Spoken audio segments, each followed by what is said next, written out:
बातें हैं रोमियो की किताब, और कुछ बहुत खूबसूरत बातें हैं उनको हम आज सीखेंगे रोमियो की किताब से। प्रेतों के काम के बाद रोमियो की किताब है और इसका हम देखेंगे इस समय 12वां अध्याय और उसका 3 से कोई पढ़ दे, क्योंकि मैं 3 से आप पढ़िएगा 8 तक।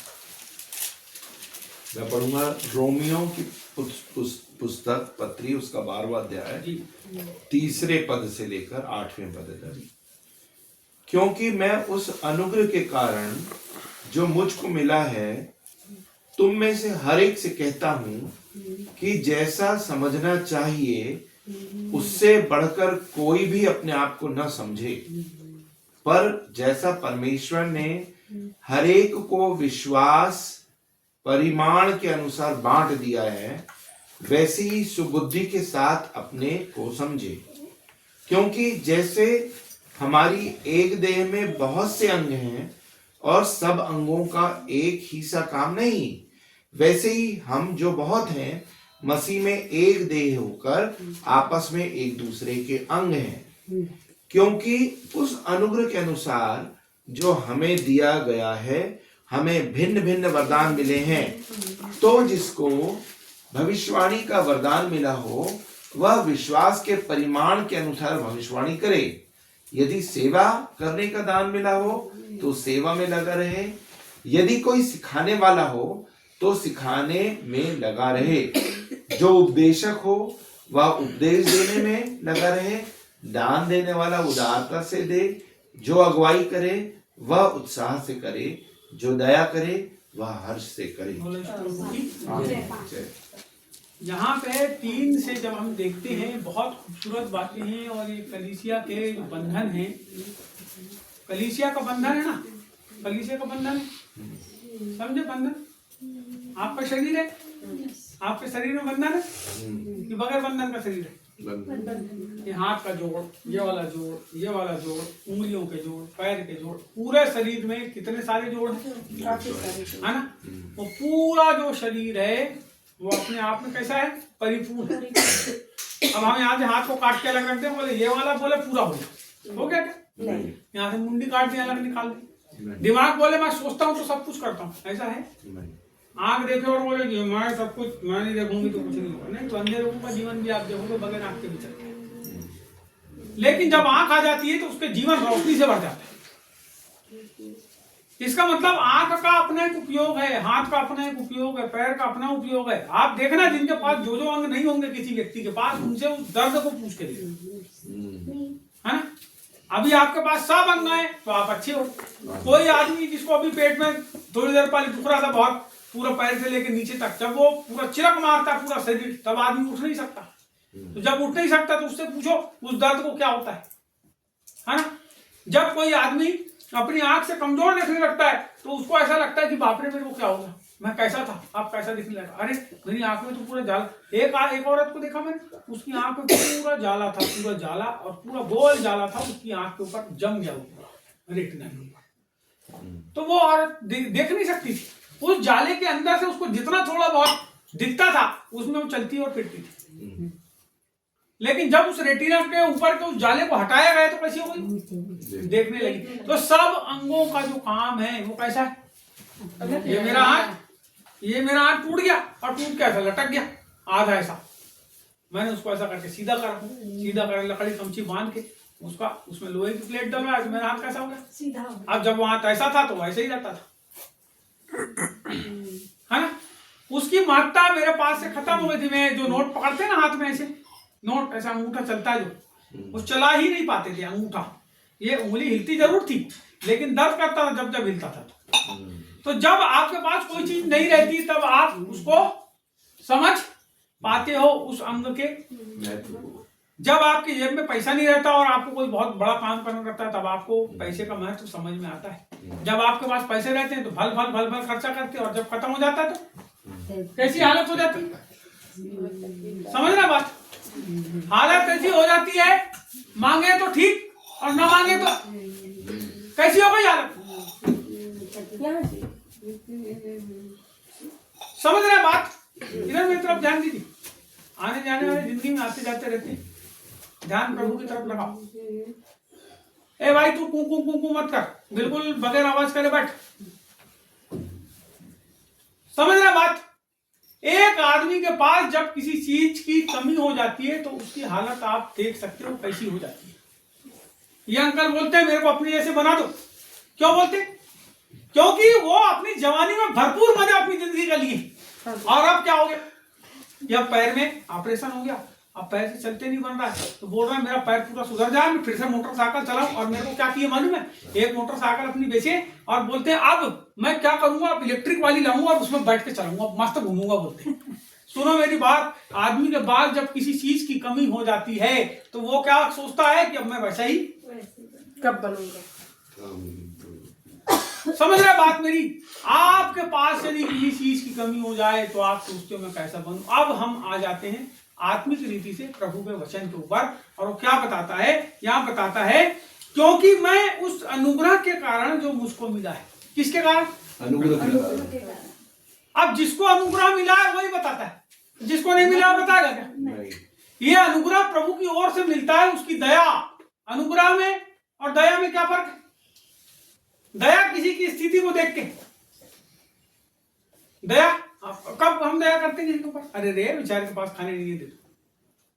लेकिन एक विशेष दृष्टि, होल दृष्टि, उसके पूरे जीवन की हर चीजों के ऊपर दृष्टि, यानी ऐसा नहीं कि केवल किसी चीज को तो दे दी, वो दया के कारण दे दी, लेकिन होल दृष्टि परमेश्वर की एक व्यक्ति के ऊपर जब आ जाती है उसके कामों को करने के लिए, तो ये वो विशेष अनुग्रह हो जाता है जिसके तहत फिर वो काम करता है, स्वर्ग का प्रतिनिधि होता है। आमीन, हालेलुया। फिर प्रतिनिधि बन जाता है किसी का, ambassador of God, ambassador of God, परमेश्वर का राजदूत, एम्बेसडर ऑफ इंडिया। कहाँ है? भारत में रहता है एम्बेसडर? नहीं, कहाँ रहता है? जहाँ के लिए उसको बनाया जाता है। अमेरिका में एम्बेसडर ऑफ इंडिया रहता है, अमेरिका में, पाकिस्तान में, सोवियत संघ में, रूस में, और जितने भी शहरों के बड़े देशों के नाम ले लो, वहां पे सब जगह एक एक एम्बेसडर रहते हैं। उसी रीति से हम बहुत सारे एम्बेसडर परमेश्वर के अनुग्रह के द्वारा तैयार किए गए हैं। और जब तैयार किए गए, पौलुस बोलता है क्योंकि मैं उस अनुग्रह के कारण जो मुझको मिला है तुम में से हरेक से कहता हूं, तुम में से हरेक से कहता हूँ, यानी ये मैं नहीं बोल रहा हूं, ये पौलुस बोल रहा है, और वो परमेश्वर की ओर से बोल रहा है, और मेरे से भी बोल रहा है। क्या बोल रहा है? मैं तुम में से हरेक से कहता हूं कि जैसा समझना चाहिए उससे बढ़कर कोई भी अपने आप को ना समझे, पर जैसा परमेश्वर ने हरेक को विश्वास परिमाण के अनुसार बांट दिया है, वैसा ही सुबुद्धि के साथ अपने को समझे। बोले यीशु मसीह की जय। सर आप गवर्नमेंट जॉब में लेक्चरर है ना? ये सेठ दिए चांगोटोला के सेठ, आधी जमीन इन लोगों की चांगोटोला की, तो वो अपने आप को सेठ जी समझते, वो और कुछ नहीं समझ सकते क्योंकि उनके पास वो चीज है। तो जिस आदमी को जो भी कुछ उसके विश्वास के, देखो अभी यहां पे विश्वास की बात है, आप संसार में क्या चीज हो उसकी बात नहीं कर रहा है, कलीसिया की बात कर रहा है। और क्या बात कर रहा है? आपके विश्वास के अनुसार परमेश्वर ने जो आपको, परमेश्वर ने दिया विश्वास के अनुसार। कैसा विश्वास करते? मरियम मगदलीनी का नाम सुने आप? यस। कैसा कैसा विश्वास करती थी? प्रभु पे टूट विश्वास करती। कैसा विश्वास करती थी? पता है बाइबल में लिखा है उसके अंदर से उसने 7 दुष्ट आत्मा निकाला था। 7। एक आदमी और था गन्नेसरत की झील के पार, उसके अंदर से परमेश्वर ने सेना को निकाला।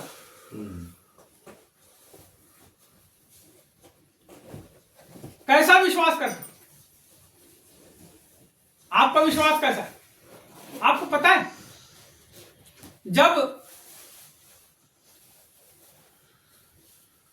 यीशु मसीह मुर्दों में से तीसरे दिन जी उठा, तो वहां पे कौन सबसे पहले दौड़ के गए? मरियम मगदलिनी, है ना। एक औरत के बारे में और लिखा है जिसके पास 350 दिनार का बहुमूल्य इत्र था, छोटी सी शीशी में। उसने लाके क्या करी, आंसुओं के साथ प्रभु के पैर को धोई और अपने बाल से पोछी और वो इत्र को लगाई। सुनो मेरी बात, इत्र को लगाई। कैसा विश्वास, कैसा आपका विश्वास है? कौन बताता है बात को? बोलो, हमारे काम बताते, हमारे काम बताते। आपका विश्वास कैसा है परमेश्वर के ऊपर, आप उसके लिए आपका व्यवहार, उसके लिए आपके कार्य, उसके लिए आपकी दिनचर्या, वो बताती है कि आपका विश्वास कैसा है। कैसे बाइबल में लिखा है, कर्म बगैर विश्वास अधूरा है, कि पूरा। अधूरा है। देखो, मैं इसी विश्वास की श्रृंखला में आगे बढ़ता हूं थोड़ा सा, और इसी के बाद इसके पहले किताब की प्रेरितों के काम, उसकी घटना बताता हूं। यहां लिखा है कि एक महायाजक के कुछ पुत्र थे जो दुष्ट आत्मा निकालते थे। महायाजक के कुछ पुत्र थे जो क्या करते थे, याजक के पुत्र थे, क्या करते थे, दुष्ट आत्मा निकालते थे। तो ये एक बार एक दुष्ट आत्मा के पास गए और उन्होंने बोले, हम उस पौलुस के नाम से और यीशु मसीह के नाम से दुष्ट आत्मा तुझसे कहते हैं, इसके अंदर से निकाल। जब उनने ऐसा बोले तो उसने बोली, ठीक है, मैं पौलुस को भी जानती हूं और मैं यीशु मसीह को भी जानती हूँ, तू कौन है ये बता। आई बात समझ में? तू कौन है ये बता। उसके बाद उसने ऐसा लिखा है कि उनको इतना मारी वो दुष्ट आत्मा ने कि वो कपड़े नंगा कर दी उनको और नंगे भागे वहां से। लिखा है, आपको पता है आप प्रभु में कैसे हो, आपका विश्वास कैसा है, ये आत्मिक जगत जानता है। आप लोगों के सामने कितना भी दिखावा कर लो कि मेरा विश्वास यीशु मसीह में ऐसा है, वैसा है, फलाना है, ढिमका है, hallelujah hallelujah, praise the Lord, गाना बजा लो दिन भर, लेकिन आपके विश्वास को आत्मिक जगत जानता है, आपके विश्वास को स्वर्ग जानता है। और जब आपके विश्वास को स्वर्ग जानता है ना, तो उसके परिमाण के अनुसार आपके ऊपर परमेश्वर की सामर्थ काम करती है, उसके दान काम करते हैं, उसके वरदान काम करते हैं। यहां पे लिखा है, जिसको फिर से पढ़ूंगा, यहां ऐसा लिखा है कि जैसा समझना चाहिए उसके बढ़कर कोई भी यदि आपको अपने आप को ना समझे, पर जैसा परमेश्वर ने हरेक को विश्वास परिमाण के अनुसार बांट दिया है, वैसा ही सुबुद्धि के साथ अपने को समझे। बोलो सुबुद्धि, सुबुद्धि यानी अच्छी बुद्धि, आकलन करना। हमारा परमेश्वर ऐसा एंड बैंड मोटर स्टैंडिंग है, सब चीज को व्यवस्थित करता है हमारा परमेश्वर। सुनिए, इसके पहले कि मनुष्य इस धरती के ऊपर बनाया जाए, इसके पहले कि मनुष्य इस धरती पर बनाया जाए, उसके खाने के लिए, उसके पीने के लिए, उसके घूमने के लिए, उसके हर चीजों के लिए सब कुछ को व्यवस्थित कर देने वाला परमेश्वर, वो तब उसने मनुष्य को बनाया जब उसने सब कुछ को बनाया और उसने उसको बनाने के बाद कहा बहुत अच्छा है। सुनिए, हमारा परमेश्वर हमारे लिए बहुत अच्छा करने वाला परमेश्वर है, और जब वो हमको बनाता है तो हमारे लिए सब व्यवस्थाओं को करता है। जब वो हमको अपने आप में, अपने शरीर में, अपनी देह में बुलाता है, तो हमारे द्वारा वो जो कुछ भी करने वाला है उन सब चीजों की व्यवस्था सुव्यवस्थित रूप से करता है और हमको अपने लिए इस्तेमाल में लाने की तैयारी करता है। बाइबल में लिखा है, हर एक जैसा है अपने आप को वैसा ही समझे। किस चीज के साथ? सुबुद्धि के साथ। हाँ, सुबुद्धि के साथ, अच्छी बुद्धि के साथ। सुनो, अच्छी बुद्धि में और खराब बुद्धि में फर्क क्या है? खराब बुद्धि में केवल एक चीज होती है, बोलो घमंड। कुछ अच्छी बुद्धि वाला क्या बोलता है, ठीक है ठीक है कोई बात नहीं, जैसी घमंड आएगा तो क्या बोले, ये क्या बताएगा, फर्क आ गया। ठीक है, आप जो बोल रहे हो ठीक है, खत्म हो गई बात। आपको क्या कर लेगा मेरा पता।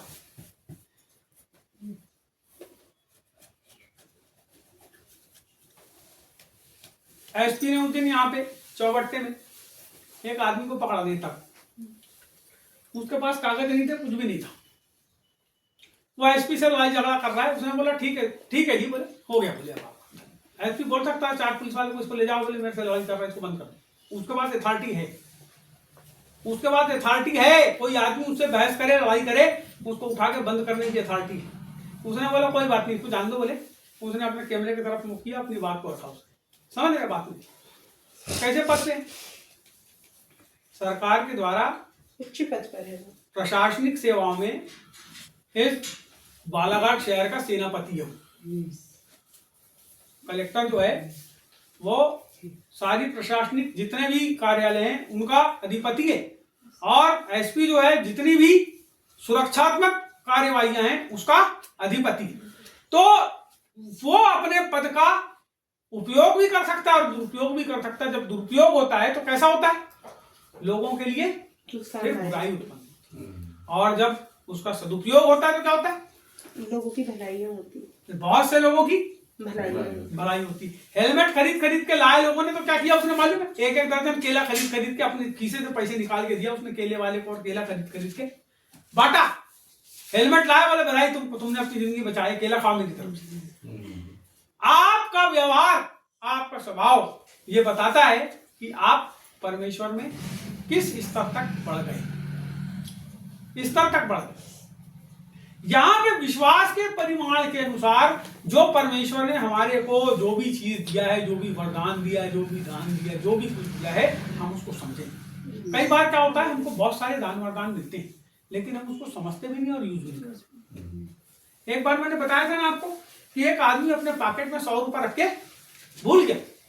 एक आदमी अपने पॉकेट में 100 रुपए अपने पर्स में एक काउंटर में फंसा के भूल गया, और जब उसको 100 रुपए की जरूरत पड़ी तो कई लोगों के पास गया, कई लोगों के पास गया, कई लोगों के पास गया, कहीं से उसको कोई मदद नहीं मिली। तब उसने क्या किया, अचानक से ध्यान आया कि मेरे जेब में मैंने एक बार कभी 100 रुपए रखा था, और उसने अपने बटुए को खोल को ढूंढा, उसको 100 रुपए मिल गए, जब मिले तो उसका काम हो गया। वैसे एक विश्वासी आदमी पूरी जिंदगी भर क्या करता है, भटकता रहता है, इसके पास जाता है, उसके पास जाता है, और उसके अंदर परमेश्वर ने जो दान और वरदानों को भर के रखा है उसको बगैर जाने, देखिए रख दिया है आपके अंदर, सब कुछ रख दिया है, लेकिन बगैर जाने हम क्या करते हैं, भटकते रहते हैं। और फिर एक समय आता है जब हम घुटना टेक के प्रभु से प्रार्थना करने लगते हैं, उस प्रार्थना में दान और वरदान को परमेश्वर खोल देता है। बोलो यीशु प्रभु की जय। क्या करता है, दिया है, लेकिन पता क्या होता है, खोल देता है। फिर जैसे ही आपको चंगाई का वरदान मिलता है तो बोलता है जरा मैं तेरे लिए प्रार्थना कर देता हूँ,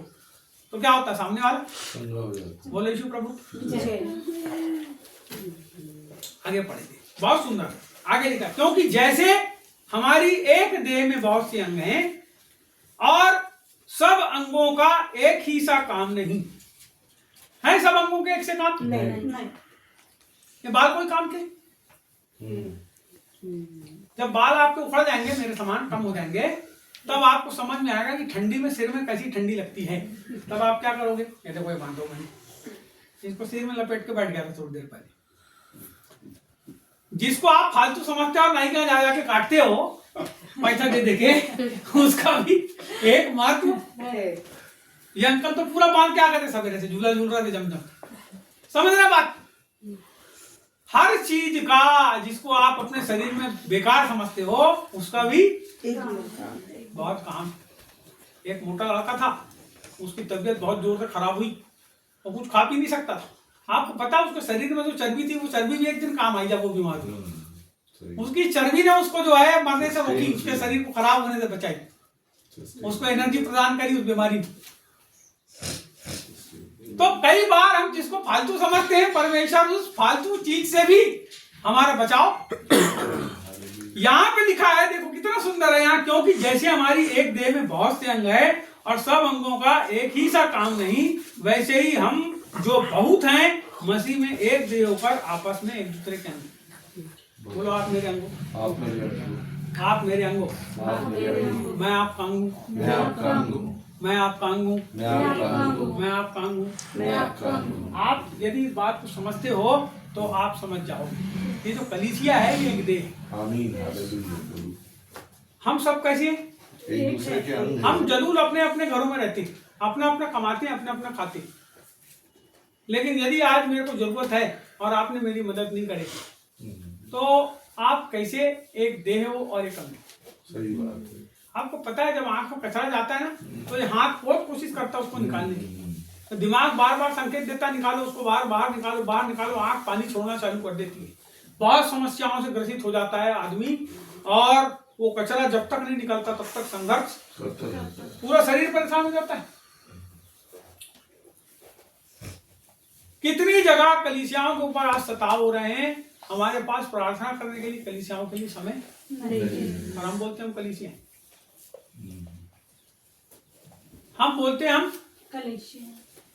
यदि आप कलीसिया हैं तो आपके अंदर उस जगह का दर्द यहाँ होना चाहिए। आपका हृदय जो है प्रभु के लिए जो धड़कने वाला है, वो उसका जो सेंस है, उसकी संवेदनशीलता है आपके जीवन के अंदर आना चाहिए। आपके मुंह से प्रार्थना निकलना चाहिए यदि आप दुखी हैं तो। यदि कोई आपको ऐसा व्यक्ति मिल गया जिसको कष्ट है, आप कोशिश करो कि उसके लिए प्रार्थना करो। यदि आपके पास कोई चीजें ऐसी मुहैया हो सकती है जिससे उसकी बीमारी सुधर सकती है, उसके कष्ट दूर हो सकते हैं, तो आप कोशिश करो कि उसके कष्ट दूर हो जाएं। आपको पता है बाइबल में लिखा है कि तुम्हारी ज्योति को देखकर, तुम पहाड़ पे बसे हो, तुम्हारी ज्योति को देखकर, तुम्हारे कामों को देखकर हर आदमी जो परमेश्वर को नहीं जानता वो जब बड़ाई करेगा आपकी, तो परमेश्वर की बड़ाई करेगा। मत्ती रचित सुसमाचार 6वां अध्याय में है। हम सब अंग हैं, हमारे अंदर सेंसिटिविटी होना चाहिए एक दूसरे के लिए, उसके सेंस को हमको समझना चाहिए। अरे तो बड़ी समस्या में, चल तो इसके लिए प्रार्थना करते हैं अपने घर, चल तो देख के आएंगे उसको 4 दिन देंगे। अब जब किसी घर में जाते हैं देखने के लिए, तो हो सकता है वो बहुत अच्छा है, और हम क्या हो रहे हैं उसको नहीं देख के परेशान हो, तो देख के भी आना चाहिए। इसलिए संगति लिखा। बोलो यीशु प्रभु जय, बोलो यीशु प्रभु जय। तो यहाँ आगे हम जा रहे हैं, यहाँ लिखा है वैसे ही हम जो बहुत हैं मसीह में एक देह होकर आपस में एक दूसरे के अंग हैं, क्योंकि उस अनुग्रह के अनुसार जो हमें दिया गया, हमें भिन्न भिन्न वरदान मिलते हैं। कैसे मिलते? भिन्न भिन्न वरदान मिलते हैं। तो जिसको भविष्यवाणी का वरदान मिला, अब यहाँ पे दान वरदान आ गए। अब यहाँ क्या आ गए? अब यहाँ पे जो वरदान लिखे हैं 6 प्रकार के वरदान। कितने लिखे? 6 प्रकार। लेकिन वरदान कितने मालूम है आपको? टोटल 21 वरदान। कितने वरदान? 21 वरदान है टोटल। 21 में यहाँ 6 लिखे। यहाँ पहला वरदान लिखा है जिसको भविष्यवाणी का दान मिला हो वह विश्वास के परिमाण के अनुसार भविष्यवाणी करे। यदि सेवा करने का दान मिला हो तो सेवा में लगा रहे। यदि कोई सिखाने वाला हो तो सिखाने में लगा रहे। जो उपदेशक हो वह उपदेश देने में लगा रहे। दान देने वाला उदारता से दे। जो अगुवाई करे वह उत्साह से करे। जो दया करे वह से करे। अरे यहाँ बीच का जो वरदान है उसमें आगे मैं थोड़ा सा रुक गया, अभी मैं सोच में पड़ गया। यहाँ लिखा है, फिर से पढ़ता हूँ उसको, बहुत खतरनाक बात लिखा है उसमें। लिखा है दान देने वाला उदारता से दे। दान देने वाला उदारता से दे। दान देने वाला उदारता से दे। यहाँ एक ही जगह लिखा उदार, इसका मतलब दान देने के लिए ही उदार होना है। बाकी ऊपर से पढ़ो आप, चलो पढ़ो एक बार, सब कोई पढ़ो तो अपनी अपनी बात देखो। एक बार यहाँ लिखा है जिसको भविष्यवाणी का दान मिला हो वह विश्वास के परिमाण के अनुसार भविष्यवाणी करे। काय के अनुसार? विश्वास के। यदि सेवा करने का दान मिला हो तो सेवा में, यदि कोई सिखाने वाला हो तो सिखाने में, जो उपदेशक हो वह उपदेश देने में, दान देने वाला उदारता। अब यहाँ उदारता शब्द क्यों जोड़ा उसने? आगे पढ़ो। जो अगुवाई करे वह उत्साह से करे। जो दया करे वह हर्ष से करे। यहाँ सब जगह करे करे लिखा है, लेकिन 2 जगह। पहली चीज दान देने वाले को उदार और दया करने वाले को हर्ष से भरा होना चाहिए। दान देने वाला उदारता से दे और दया करने वाला हर्ष से। हर्ष का मतलब क्या हुआ? खुशी से। चलिए अब मैं देखा, अरे अंकल के हाथ पैर में बहुत दर्द हो रहा है, बहुत दर्द हो रहा है। अरे रे बेचारे को चलते नहीं बन रहा, चलते नहीं बन रहा है। क्या करूं क्या करूं क्या करूं? अरे यार कौन जाएगा उसको छोड़ने के लिए? घर छोड़ना है, कौन जाएगा? अरे जान दे यार, अपने घर में घुस गया आगे अंदर, जान दे, कौन छोड़ने जाए? हर्ष है? नहीं। बचाए ना अपने शरीर को। आपको पता है मदर टेरेसा ने जितने भी काम करी वो हर्ष से करी। उसने केवल दया करने का काम करी। मैं आपको एक ही वरदान बताता हूँ सब, और सेवा करी। तो सेवा करने में कुछ नहीं हो पड़ा है, लेकिन पहले दया के भाव होना सेवा करने के। दया के भाव के बगैर आप सेवा नहीं कर सकते। अभी यहाँ हर्ष की आवश्यकता है। हर्ष, अरे वो कुछ जा रहे कहा, छोड़ के आ जा, जा छोड़ के आ जा, पूरा उतार के घर के अंदर तक के ले जाना पकड़ के। क्या हो गए? अरे हर्ष, अरे क्या कर रहे हो आप? उदार होके दान देना। भविष्यवाणी करने में क्या करना पड़ता है? कुछ लग रहा है शरीर वरीर तुम्हारा? अब यहां बैठा हूं मैं, भविष्यवाणी करता हूं। मेरे मुंह में प्रभु ने डाला नहीं तो कर देता। भविष्यवाणी करता हूं, कोई भी भविष्यवाणी। क्या करना है उसके लिए? विश्वास करना है। अरे इधर देखो, क्या करना है? विश्वास। क्या करना है? मुंह से बोलना है। भविष्यवाणी करने क्या बोलना है? मुंह से बोलोगे तो भविष्यवाणी होगी। तो सिखाने वाले को क्या करना है? सिखाने वाला। अभी मैं क्या करता हूँ? काय दीदी का लगा।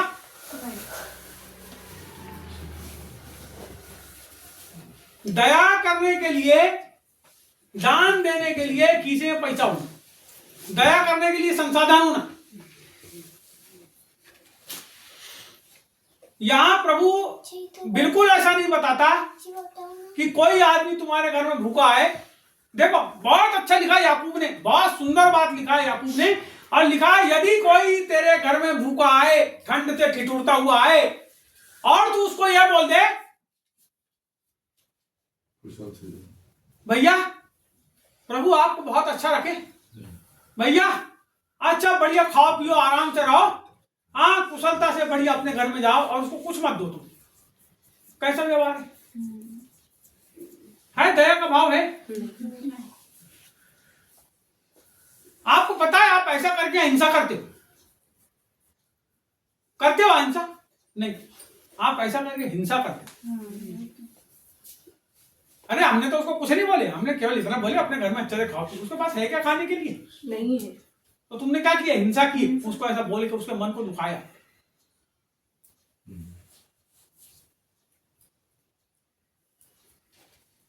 मैं आपको बताना चाहता हूं, कोई आदमी प्रभु में हो चाहे मत हो, यदि तेरे में भला करने की क्षमता है तो कर दे।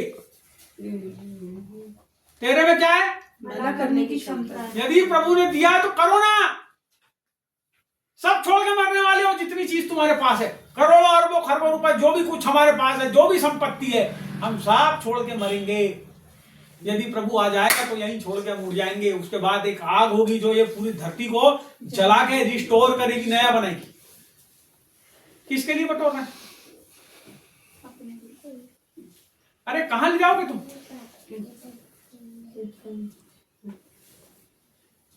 मेरे एक पहचान में एक व्यक्ति बीमारी था, उसने सोने का कड़ा पाया था, वो जिंदा था, और उसके घर वालों ने झीक झाक के क्या करे, उसको उसके हाथ को खरोच वरोच करके पूरा खींच खाच के निकाल दिए चोटों ने, और ले जाके चुपचाप छुपा करके बहुत लड़ाई झगड़े के बाद वो चीज वापस मिली। और लोगों ने बीमार को वहां छोड़ दिया, एक भी आदमी वहां नहीं बचा। वो सोने कड़े के लिए पूरी जन में जाके लड़ाई करी। आ रही समझ में बात? वो बीमार पड़ा था कि सोने का कड़ा वापसी मिल जाए, जिससे उसके हाथ में वापस पहनाया जाए, जिससे वो बीमार की जान में जाना है कि मेरा वापसी आ गया। समझ रहे बात मेरी? वो पूरे जन का मन काय में लगा था? सोने के कड़े में। बीमार में लगा था? नहीं। वहां रहता है एक जन जो आपके साथ चल रहा है, जो आपकी सेवा में जा रहा है, जो आपके साथ है वही आपके साथ है। जो नहीं जा रहा है वो आपके साथ नहीं। जो आपकी सेवा कर रहा है वही आपके साथ है। साथ में रहने का मतलब एक दूसरे को आगे बढ़ाना, उठाना।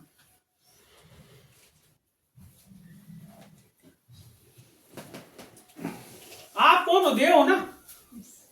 कहां है दया? कहां है उदारता? यदि कोई मेरे बराबरी का होगा पैसे कौड़ी में, रुपया पैसे में, तो मैं उसके ऊपर उदारता दिखाऊंगा। लेकिन यदि कोई मेरे से छोटा होगा, उसके पास पैसे कौड़ी नहीं होंगे, तो मैं उदारता, है ना? किसके ऊपर उदारता दिखाते हैं? जो नहीं उसके है पास नहीं रहता। किसके पास जाने में तुमको हर्ष महसूस होता है?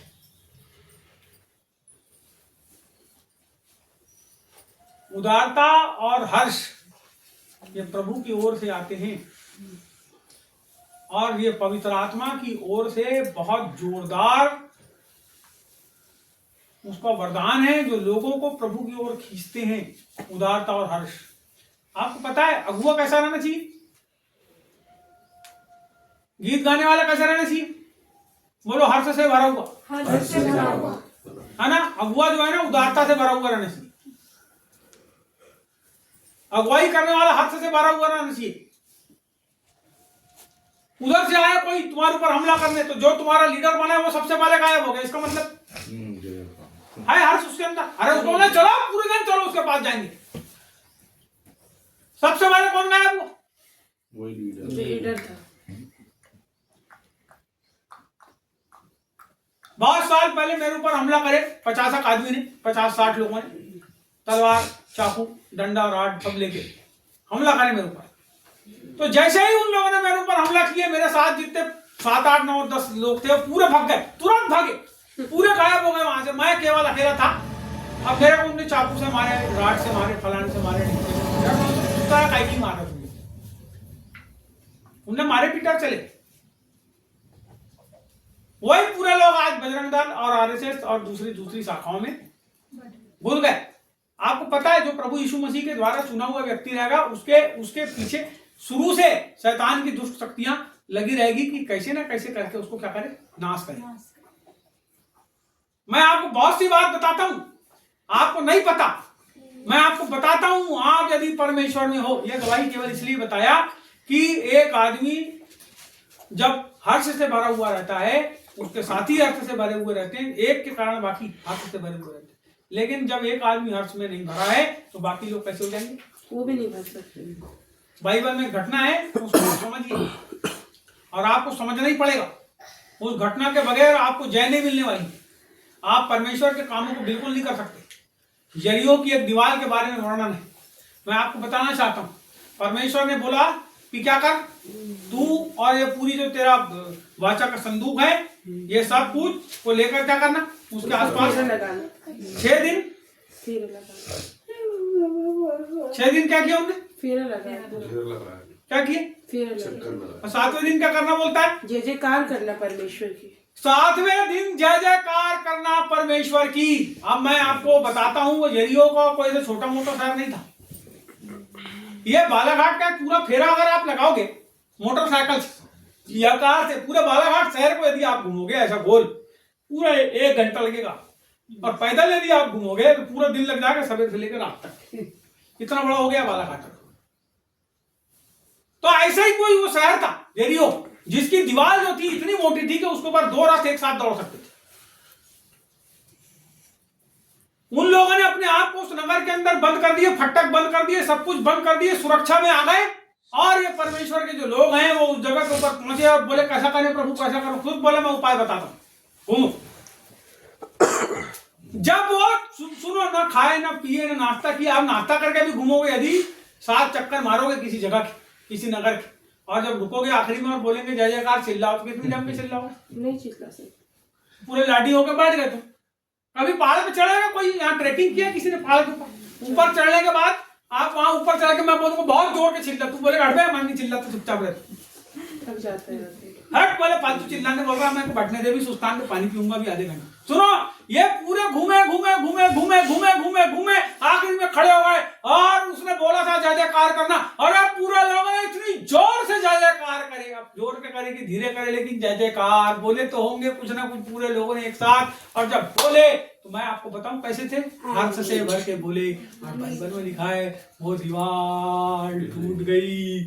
अरे इतनी मोटी दीवार जिसके ऊपर 2 रथ एक साथ दौड़ सकते, 12-15 फीट की दीवार, वो टूट गई, भर भरा के नीचे गिर गई। यह ऊंची दीवार 30 फीट ऊंची भर भरा के नीचे गिर गई।